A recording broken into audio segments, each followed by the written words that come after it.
I'd like to ask, why did you come to... We came to South Korea as an election monitoring team to try to encourage a fair, transparent election with integrity here in this emergency presidential election coming up on June 3rd. But there are broader issues because I know Grant's been working on election integrity in South Korea since the 2020 election. And so he's been involved with that for quite a while, really when a lot of these things were starting. So I think that's basically why we're here. How are you going to monitor the Korean election system? Well, yeah, I think one of the foundations for any election is transparency and accountability. And I think one of the best documents for that is the 2014 Carter Center for Democracy Manual on Elections. And that's simply what we're following is the best practices out of that manual.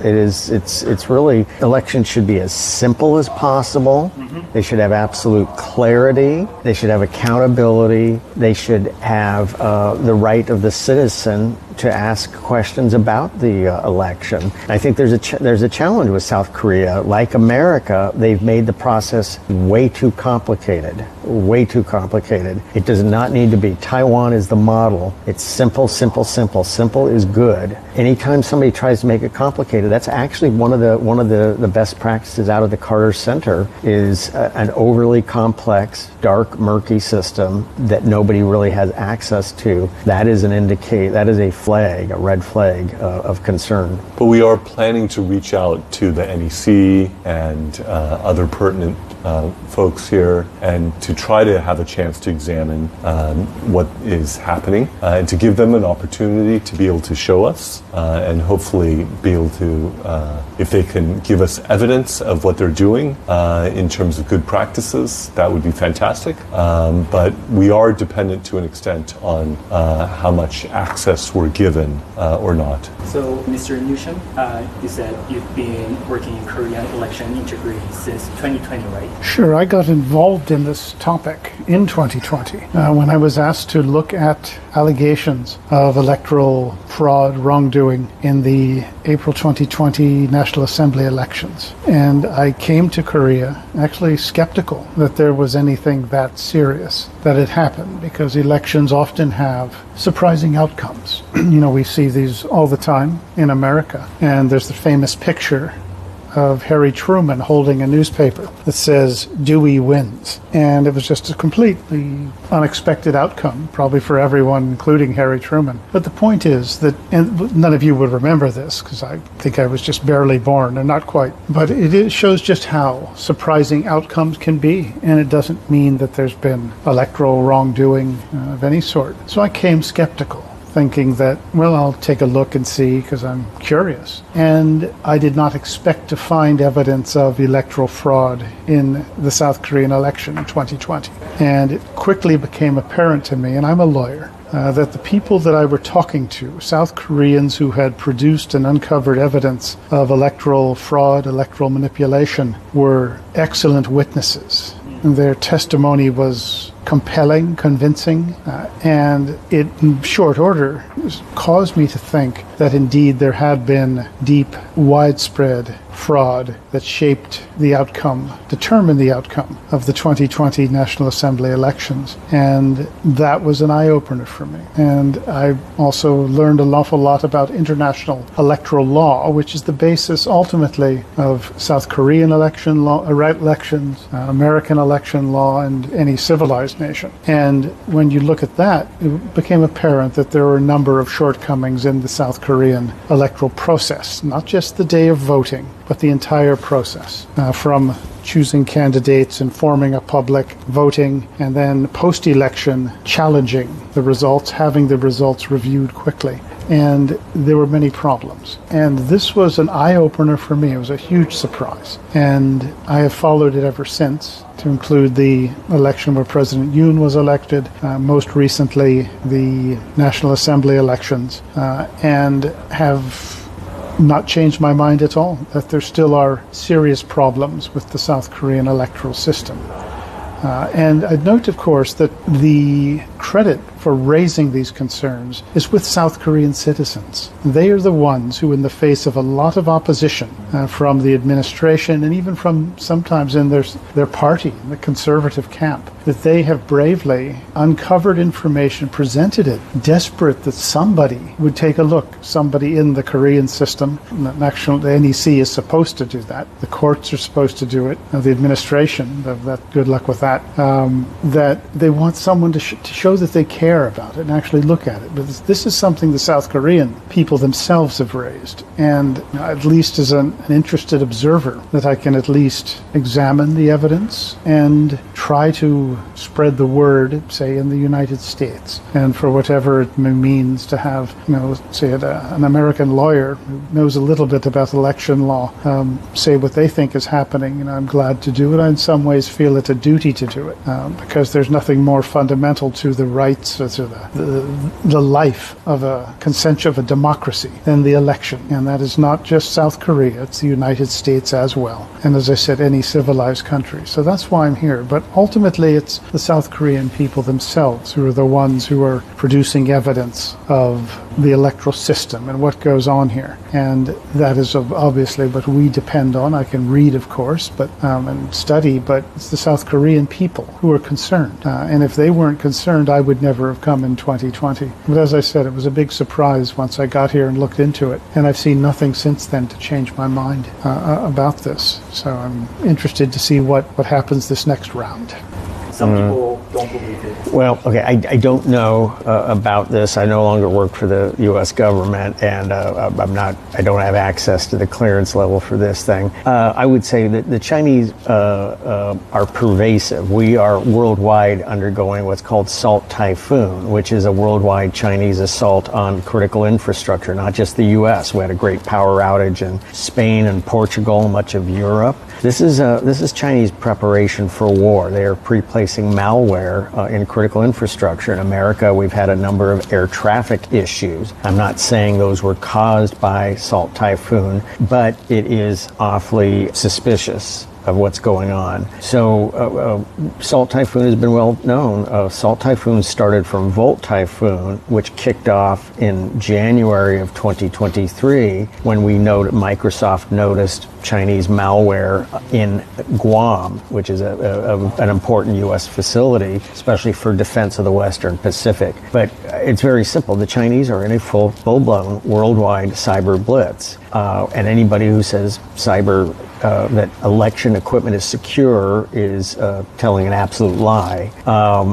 Everything has been broken into, and I can tell you from my experience having to work multiple breaches, everything has been broken into. There's no reason that election machines cannot be broken into. So the simple answer to your question about the Chinese, I don't know about that. And honestly, I was skeptical of it from the beginning. From when I heard people talking about that, I didn't really believe it. And because I also thought, if it's true, how would people get the classified access to be able to know that that's true? Handling of large numbers of foreign nationals like that is a big deal, whether it's handled via military means or intelligence community means. That would have been a huge deal. I'm no longer in government. I wasn't there, but I can tell you, having had handled situations like that, that is a huge legal and logistical issue handling. So I do not sure something like that would have consumed a huge amount of resources inside the U.S. government to accomplish something like that.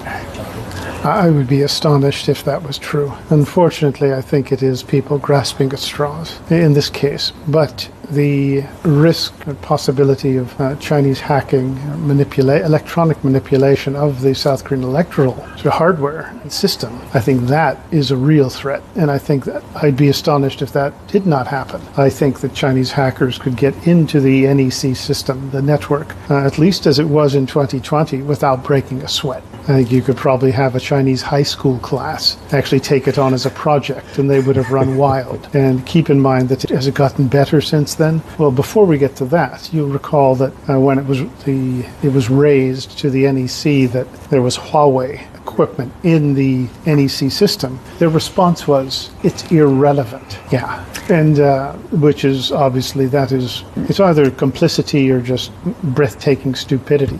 Neither's very nice. And then you have, however, if you fast forward a little bit to, I think it was October 2023, where the NIS had the occasion to actually conduct penetration tests on the NEC network. And this came about because it was proven that North Korea's Lazarus network, Lazarus group, had gotten access, had breached NEC, I think it was at least 5 times. So the NIS did a test, and they came out that they easy access ran wild, and they listed the things that they could do to change, adjust the workings of the system and to affect an electoral outcome. And this is about as damning evidence as you can find that your system is wide open. And if the North Koreans could get in there, if NIS could get in there, you can bet the Chinese can get in there, because they have gotten into every U.S. system. You'll remember that during the Obama administration that they got into the Office of Personnel Management and stole something like 20 million plus personnel files of people, Americans, who have applied for security clearances. They took it all. And as I say, the South Korean electoral network is just easy pickings, as we would say in the United States, and I don't see the evidence that it's been tightened up. So I would be, unfortunately, I would be very surprised if there was not Chinese access to it that has in fact shaped electoral outcomes. One hates to say it, but one is, especially if you consider that we know what the Chinese are capable of, what they've done to us, and yet we are told, South Koreans are even told, there's nothing to worry about. Don't worry about it. It's groundless. It's baseless charges. Well, you would think that of every single computer network or system in the world, there's a force field around the South Korean one that prevents the Chinese from getting into it. Now, that obviously defies common sense. So that, I think, is just how serious a situation exists and still exists. One hates to say it, but at least it's not hard to figure out here. Yeah, we just had the report of Chinese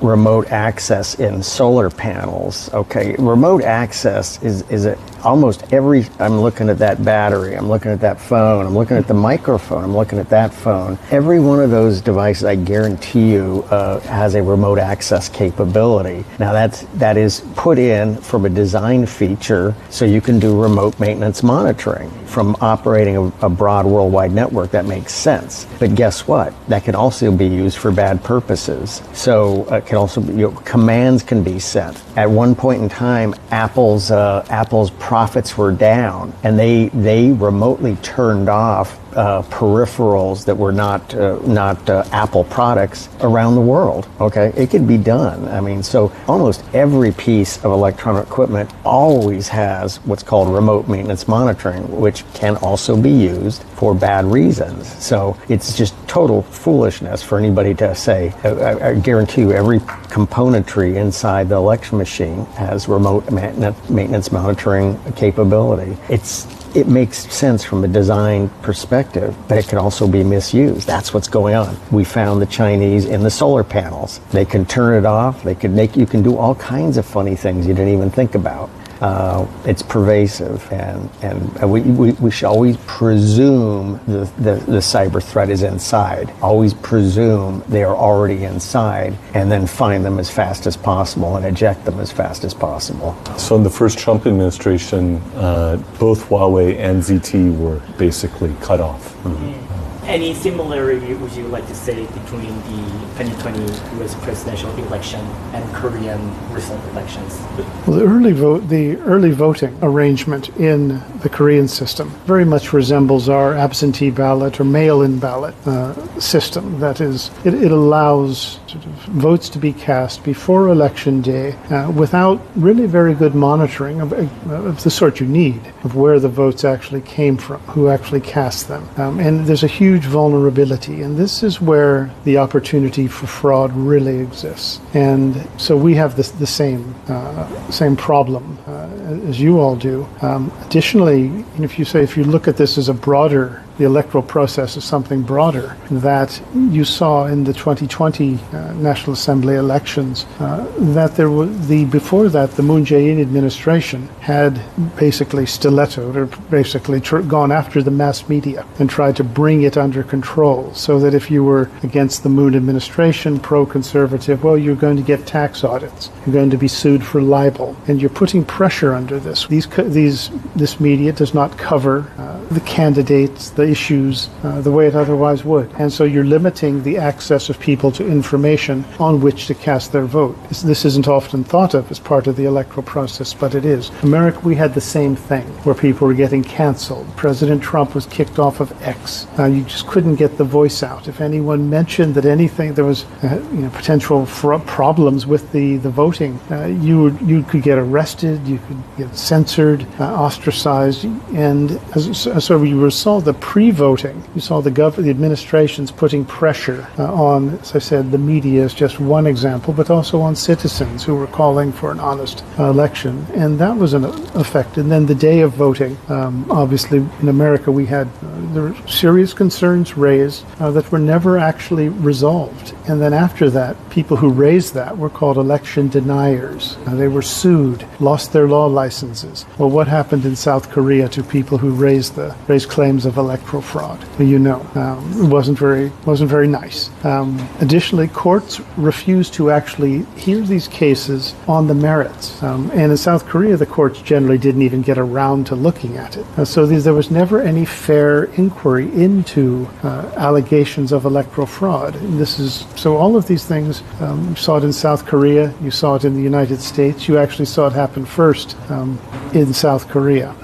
There's obviously problems with electronic voting, which has gotten American companies sued for just saying there are problems with it. Right? And same thing with South Korea in terms of the electronic voting, where you had these statistically improbable outcomes. And one of the things that I remember very well is when I looked into this in 2020, that there was a gentleman who was a former head of KAIST, K-A-I-S-T, who said he had tried to figure out how to explain the outcomes, and these were particularly from the early voting, and he said he couldn't figure it out. And what he said was either God did it or it was rigged, those two options. And this is certainly somebody who knows something about statistics, about math.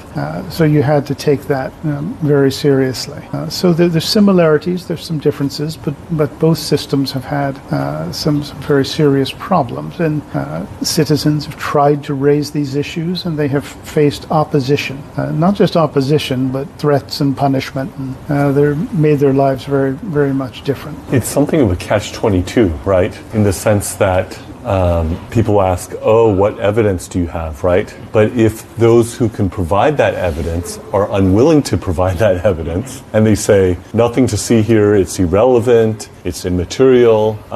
In the U.S., there were a couple legal doctrines that were misapplied, in my view, to not get to merits of the case. There was use of standing and laches. Standing, for example, it just means you have a sufficient interest to be a party in that case. And when President Trump was a party in the case, and you're telling him that he doesn't have standing, that doesn't make any sense, because who had more of an interest in that case than the one who was actually the candidate in that election? And so when judges are unwilling to move forward with investigating or requiring the production of evidence and things along those lines, it creates a situation where some of the best evidence that could be there is excluded. And I would just follow up on what Ambassador Tan said, is that when evidence has been produced, courts have been unwilling to examine it. And you've seen this, we have any number of instances of that in the United States, but think of it in South Korea's case, and the most recent, 2020 and then also 2024, you had pristine ballots, improperly printed ballots, and the evidence was produced and it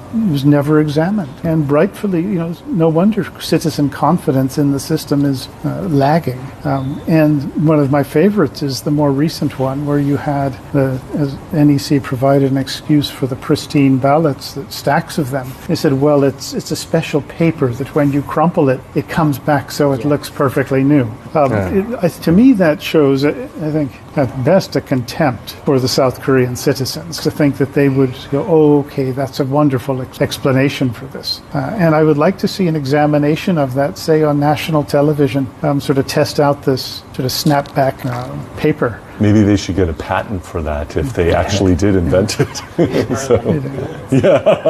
So it's but it is the evidence that has been raised. And other things, and you've seen in both cases, both the National Assembly elections in particular, has been the speed at which early voting takes place. You can actually calculate the number of votes at a voting site and the time that the site is open.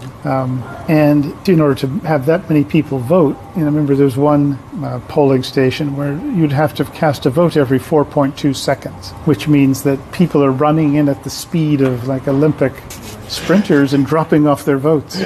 And so this is basic math that you would think somebody would say, let's take a look at this and let's even compare the number of people that actually came in, because certainly we have CCTVs at the voting sites, don't we? Well, if you don't, then you're not following international election law. And these are just such basic things that the regular citizen hears about and they say, well, this doesn't make sense. And who is going to look at it if the courts will not? If the NEC will not show any interest at all? The who does, and it leaves the citizens feeling helpless. But these are things that, really, if the entities, the courts, the NEC do their jobs as they're required, then you can dispel the concerns. And if you don't, well, it suggests either you're not doing your job or you're hiding something. And, so these are, once again, the thing that has really struck me is how concerned citizens have done their best to present evidence and to run a clean system. And the entities that are supposed to enforce this have not done their job. And often we've seen that in the United States just as well. So this is nothing peculiar. In some ways, we owe South Korean citizens a debt of gratitude for having had the nerve to raise these issues and to at least give us a chance clean up our own systems as well. So that's how it would look to me. Yeah, the South Korea, especially with this election, is going through in 60 days what we had 4 years to address in America. So, but basic issues, again, the right of the citizen to raise a question and not be canceled. It was lawfare. It was weaponization of government. That's what South Koreans are going through right now. That is not how a constitutionally based democratic republic should behave. That's wrong. But that's what you're going through right now, and it's what we had to go through for 4 years. But we were relentless in coming back over and over again to address these issues. But it is the fraud in America is at the county level. We have 3,300 counties across the 50 states, and you have to hold these officials accountable. And the reason they all say there's no fraud is because if they open their facilities, if they allow inspection and fraud is found, well, it throws everything into question. You just have to be relentless about this and ask over and over again. And you're going to get canceled. You're going to have lawfare against you. You just have to be relentless coming back. Well, Cho Nam-gil himself has experienced lawfare, where they have gone after him legally in ways that are ridiculous and should not happen. I remember he was sharing about that at the Save Korea event. Taiwan has very simple elections. Elections should be simple. And when we bring in all these complicated machines and processes that are incapable of anybody doing an audit, especially a third-party independent audit, it's wrong. Elections, basic Carter manual from 2014, elections should be simple. Taiwan has simple elections. That's the model. If Cho Nam-gil were to get canceled and get into jail, do you think the U.S. government? I think you'll see a response. Obviously, we're still going through an administration transition with Trump number 47. But I mean, I think this South Korea situation will get more and more attention. And that's one of the reasons we're here is to share hope,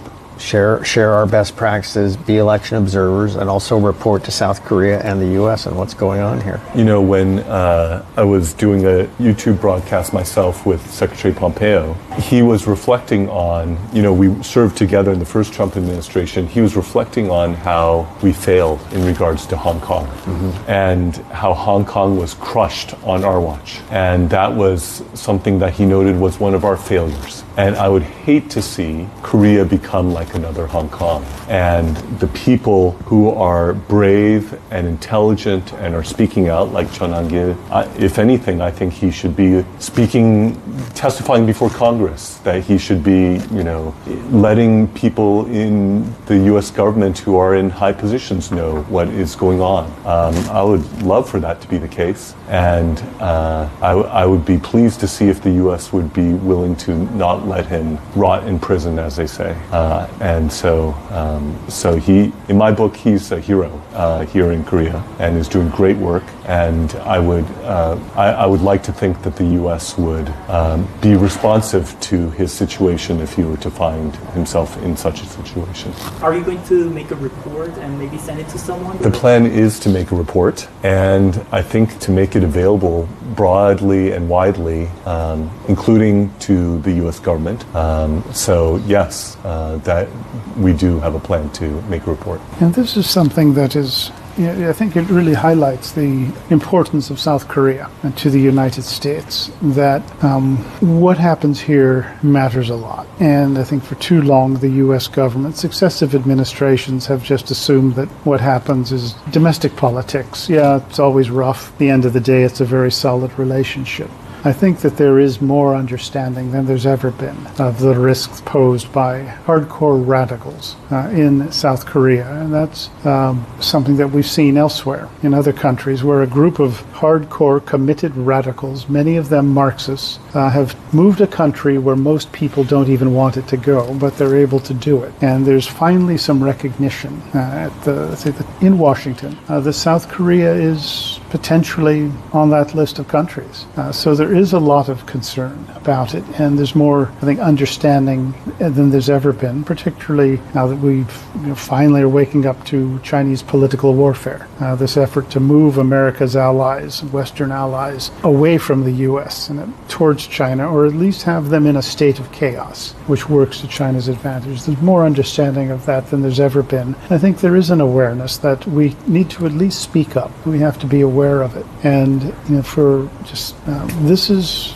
sort of the least that we can do, is for us to come and show South Korea that there are people who care about this and will do what they can to get the word out, and also not just to the broader public, but also where decisions are made in Washington. And so I'm fortunate to have the chance to actually sort of come and learn. And it's not to tell the South Koreans or anyone what to do, but it's to observe and also note what we've experienced as well. But the value of South Korea, I think, has never been better understood, and the threat that it faces as well. And it's something that we bend. The more we know about what goes on here, the better we are in the United States as well. We want to do what we can to provide hope and a visibility on what's going on, and report to South Koreans and also to America. South Korea, there's no closer friend that America has than South Korea. We'll end it for now, but before we end, Chun Ang-gil News, fighting!